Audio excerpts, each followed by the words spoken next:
Jangan abai bagaimana kita berhubungan baik dengan sesama manusia, karena sangat berhubungan dengan hubungan kita dengan Allah Subhanahu wa Ta'ala. Itu kalimat kunci yang bisa kita ambil dari hubungan antara aspek teologis dengan sosiologis, antara hablum minallah dan hablum minannas. Tadi kita sampaikan misalkan, Nabi Muhammad adalah figur yang sempurna. Ketika beliau mengatakan, barang siapa beriman kepada Allah dan hari akhir, maka hendaknya dia menghormati tamunya. Maka bagaimana cara Nabi Muhammad menghormati tamu misalnya? Kurang apa Nabi Muhammad dalam beribadah kepada Allah Subhanahu wa Ta'ala? Tapi sisi sosial juga sangat beliau perhatikan.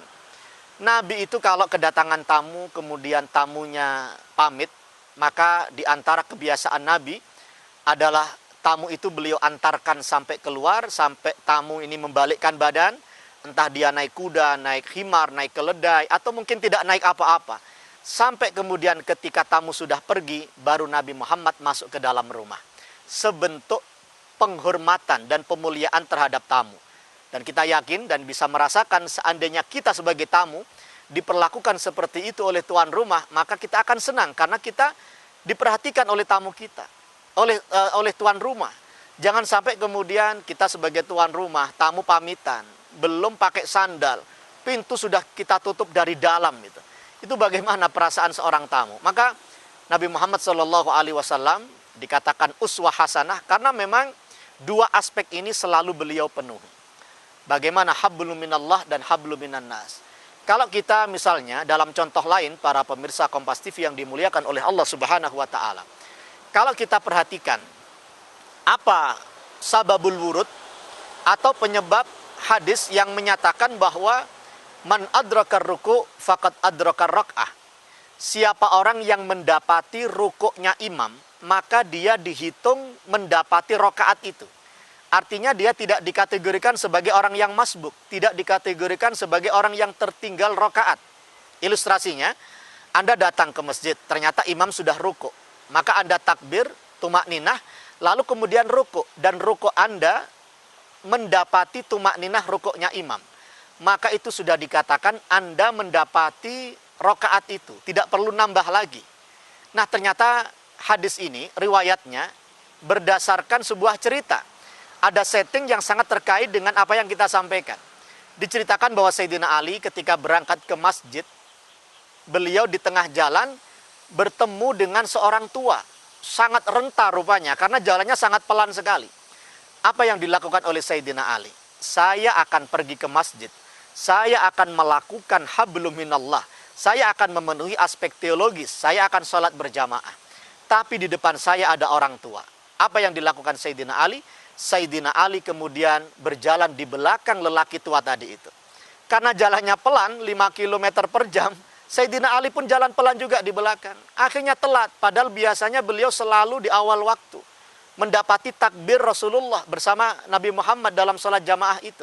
Tapi karena beliau ikut berjalan dengan pelan sampai di masjid, Nabi Muhammad dalam keadaan sudah rukuk. Di waktu yang sama, rukuk Nabi Muhammad sangat panjang sekali. Para sahabat sampai heran, tidak biasanya Nabi rukuk sepanjang ini. Setelah sholat, kemudian Nabi bercerita. Ternyata apa? Malaikat Jibril menahan punggungku. Aku tidak boleh berdiri terlebih dahulu. Ternyata apa? Kronologisnya untuk menunggu Sayyidina Ali yang memang datang terlambat datang ke masjid karena kepentingan dia untuk menghormati lelaki tua tadi itu. Jadi sangat berhubungan, menghormati yang lebih tua. Ini menjadi sebuah kewajiban sebagaimana Allah memberikan kewajiban bagi kita untuk melaksanakan sholat. Jangan dipisah-pisah itu. Kadang secara muhasabah diri kita sendiri atau autokritik, sebagian orang mengutamakan bagaimana ibadah mahdhah, tapi dia melupakan hak tetangga, melupakan hak yang lebih tua, tidak menyayangi yang lebih kecil, dan seterusnya. Maka ternyata wilayah sosial bisa saja menjadi wilayah pembuktian bahwa secara teologis, secara hablum minallah kita sudah baik dan benar. Para pemirsa Kompas TV yang dimuliakan oleh Allah Subhanahu wa Ta'ala, ruang lingkup ajaran agama Islam yang ketiga adalah aspek kosmologis. Hubungan kita dengan sesama lingkungan, dengan alam kita. Maka ini juga ternyata menjadi perhatian yang luar biasa dalam agama kita. Dikatakan dalam ayat tadi itu, wala tabghil fasada fil ardi innallaha la yuhibbul mufsidin. Jangan berbuat kerusakan di muka bumi, karena Allah tidak suka orang-orang yang berbuat kerusakan.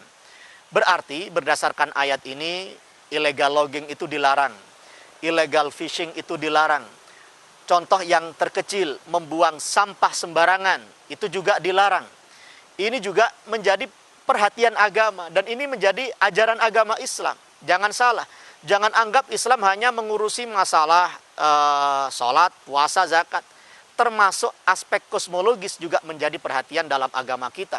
Maka ada yang dikenal bagaimana kita menjaga lingkungan, konservasi lingkungan, di zaman para khalifah bagaimana iqta, ihya'ul mawad, dan seterusnya.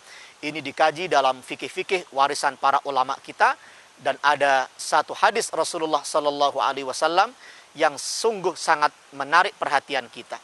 Nabi Muhammad Sallallahu Alaihi Wasallam bersabda, ra'aitu rajulan yataqallabu fil jannah.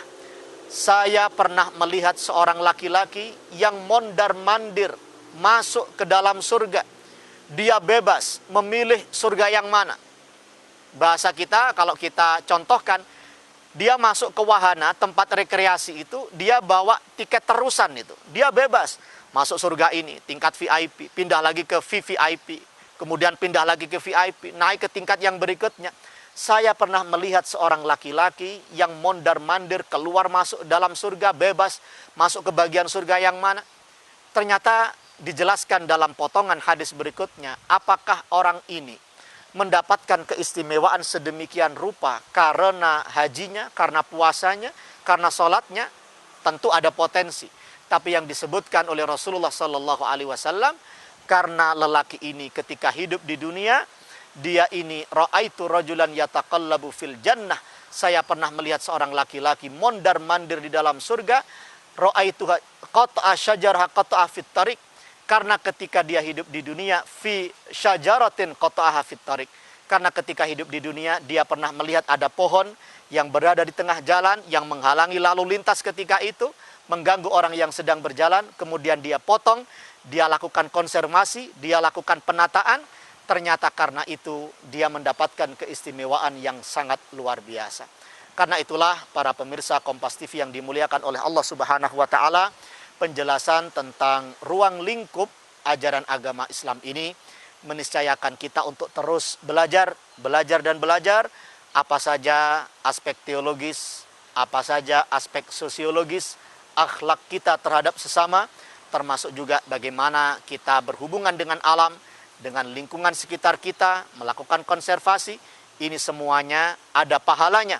Sekali lagi ada fadilah dan keutamaannya di hadapan Allah Subhanahu wa taala, yang insya Allah akan kita petik hikmah dan manfaatnya di akhirat nanti, di negeri keabadian, dan semoga kita bersama bisa sehidup sesurga. Amin ya rabbal alamin. Wallahul muwaffiq ila aqwamit thariq. Wassalamualaikum warahmatullahi wabarakatuh.